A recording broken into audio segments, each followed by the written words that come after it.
You're not mad, are you?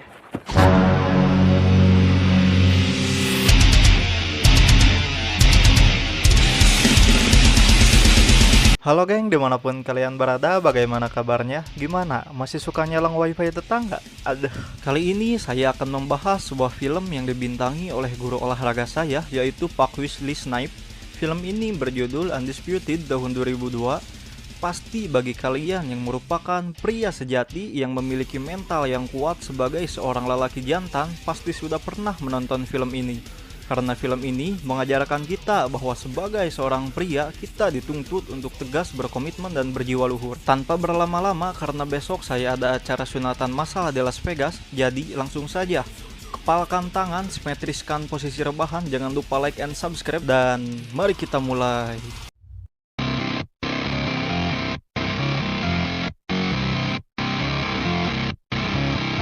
Cerita diawali dengan memperlihatkan sebuah penjara bernama Sweetwater, di mana di situ rutin diadakan pertandingan tinju selama 6 bulan sekali dan mendapatkan izin resmi dari beberapa pihak terkait.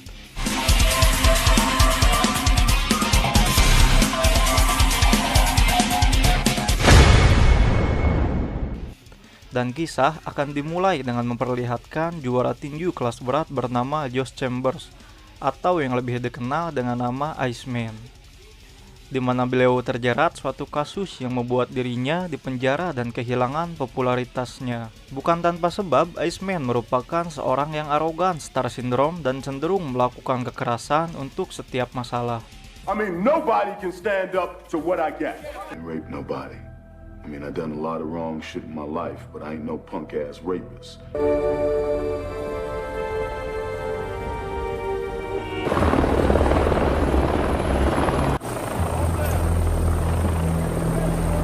Mr. Chambers, here is Sweetwater. House only murderers, armed robbers, rapists, and those with connections to... Pertama kali masuk ke sel, kita akan diperlihatkan sikap dari Iceman, yang seperti saya bilang barusan, bahwa dimanapun Iceman berada, dia selalu merasa dirinya bintang yang harus diperlakukan khusus dan mendapatkan privilege yang berbeda dengan tahanan lain.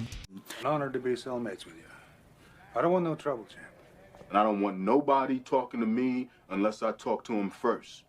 Leave the champ alone. Tak lama, datanglah seorang pria tua yang bernama Riptain, di mana beliau merupakan orang penting di penjara tersebut. Karena beliaulah yang mengatur semua pertandingan di penjara, termasuk peraturan yang beliau buat sendiri.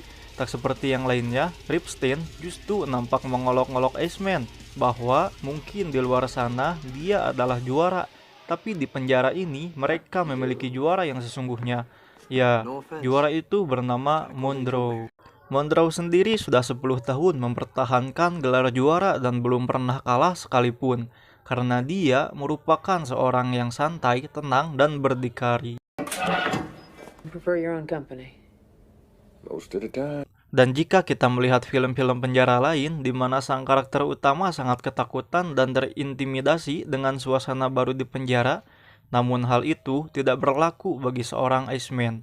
Karena di hari pertama ia berbaur, Iceman langsung melempar piringnya dengan seenak jidat dan nampak tidak peduli dengan keadaan sekitar.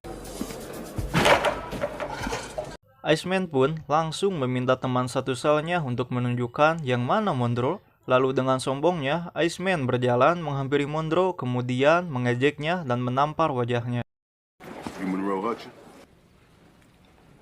Champion. How long you been on top? 10 years. Congratulations. Monroe pun berkata dalam hati, "Gak ada angin, gak ada hujan. Kunaon atuh ai kamu?"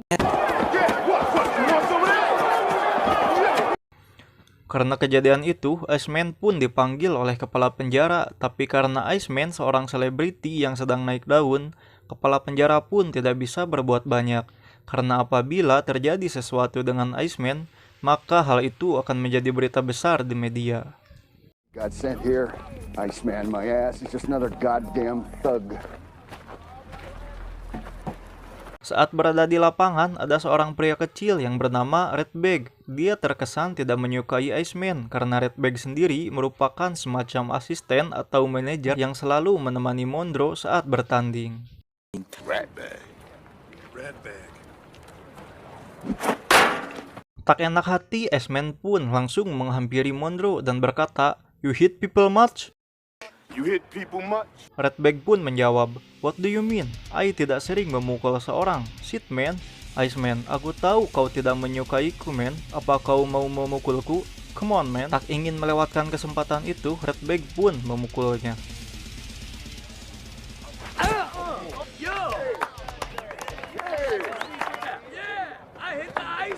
Tapi kenyataannya, Iceman hanya sedang mempermainkannya karena tiba-tiba You're not mad, are you? One champ in here. Now you go tell Monroe what I said. That bitch out of here. Monroe sendiri lebih suka menyendiri di selnya dan merangkai tusuk gigi untuk dijadikan kerajinan yang kreatif.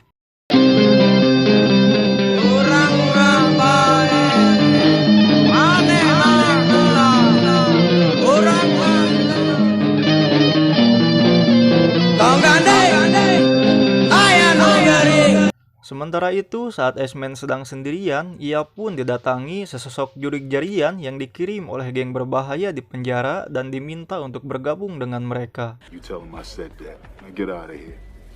Hell, if I see these assassins give you something, you take it. Strength and unity, brother. If you wish to come and join with us. Namun hasilnya, geng tersebut malah dihajar habis-habisan oleh Iceman sendirian. Create.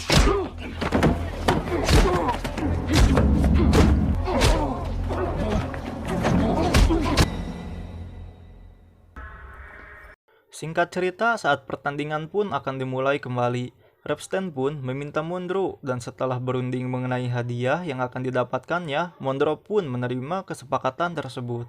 You're gonna get 30% of everything we win. It's a deal. Iceman sendiri ditawari bertarung dengan imbalan dirinya bisa bebas bersyarat oleh karena Repstein memiliki beberapa kenalan dari orang dalam pemerintahan yang membuatnya bisa kembali bebas. I got your word on this? Tak ingin membuang waktu, Monroe dan Iceman pun berlatih untuk pertandingan nanti.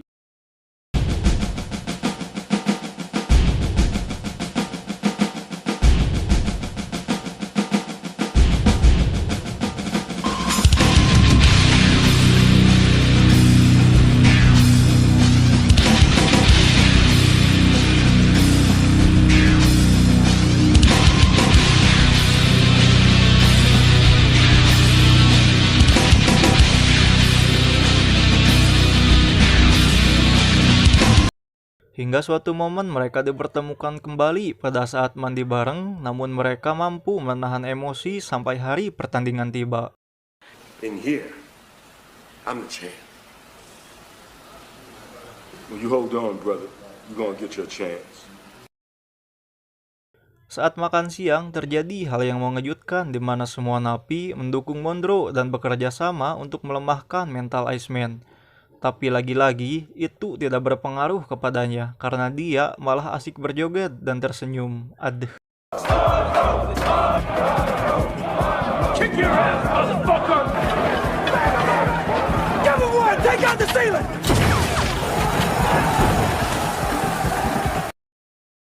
Suatu malam saat Monroe bermain kartu Uno bersama rekannya, datanglah si mamang gangster yang waktu itu untuk mendukung Monroe di mana mereka akan menaruh obat mencret di minuman Iceman agar saat pertandingan dirinya tidak fokus bertanding. Namun sebagai pria jantan yang beretika, berkomitmen dan menjunjung tinggi rasa sosial dan ekonomi negara, Monroe tidak akan melakukan tindakan tidak terpuji seperti itu. Dan jika mereka melakukan hal itu, maka Monroe tidak akan segan mematahkan leher mereka. You remember that. Take him down. Tibalah hari yang ditunggu-tunggu, mereka pun berkumpul dan sebelum pertandingan dimulai, dengan kompaknya, mereka semua menyanyikan himne pramuka.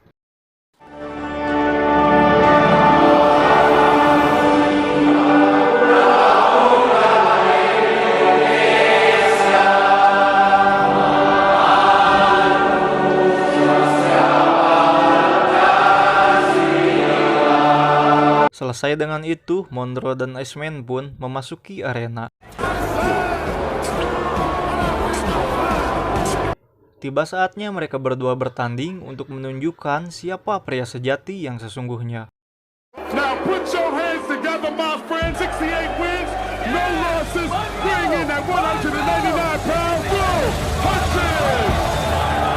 Champion of the world, George Iceman Chamber. And welcome to our amigos from Las Vegas. It's the fight for what's right. This is the brawl for it all. And here we go, baby.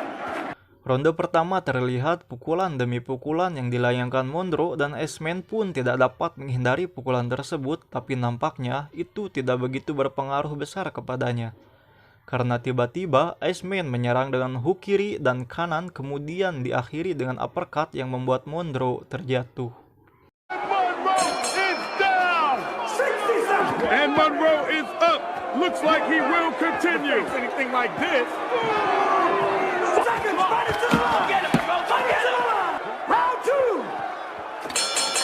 Di ronde kedua, Iceman sempat mendapat pukulan yang membuatnya emosi sehingga Monroe mendapat serangan beruntun yang membuatnya terhuyung dan terpojok ke pagar arena.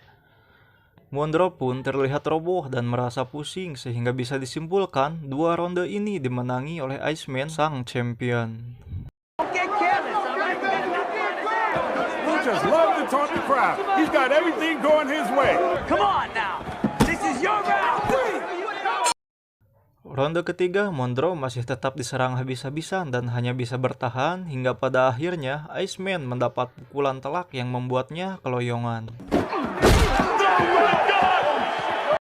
Tak ingin menyia-nyiakan kesempatan itu, Monroe akhirnya terus memberikan serangan sehingga akhirnya Iceman pun terjatuh untuk pertama kalinya seumur hidup.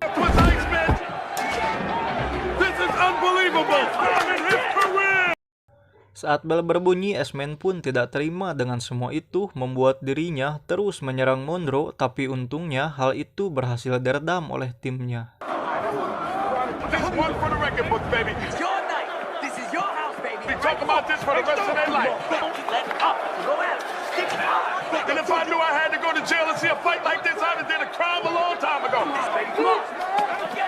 Hingga bel berbunyi tanda pertarungan ronde keempat, itulah puncak dari pertarungan tersebut.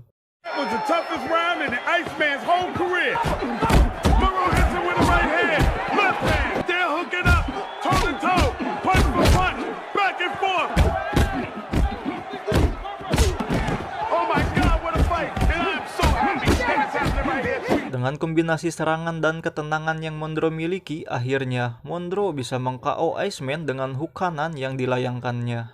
He is dead game.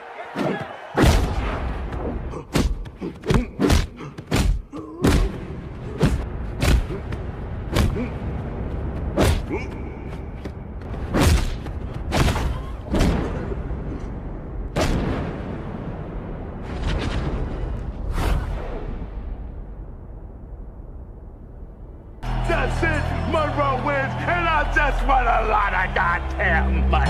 Monroe wins again!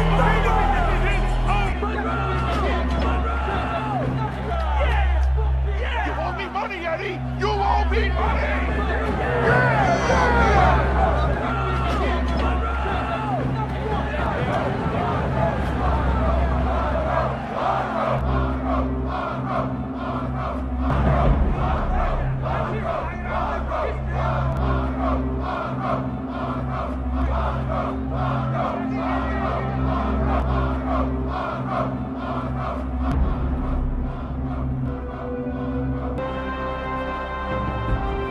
Dan pada akhirnya, Monroe tetaplah seorang juara sejati walaupun dunia tidak pernah mengenalnya.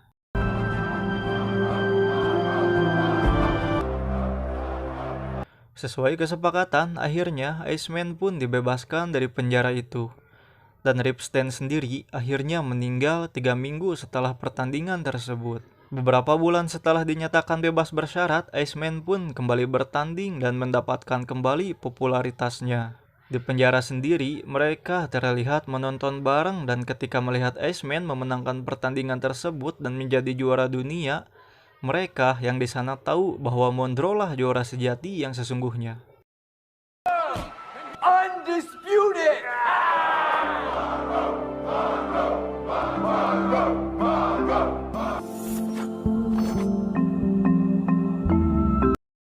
tamat, ending yang sungguh memboksingkan.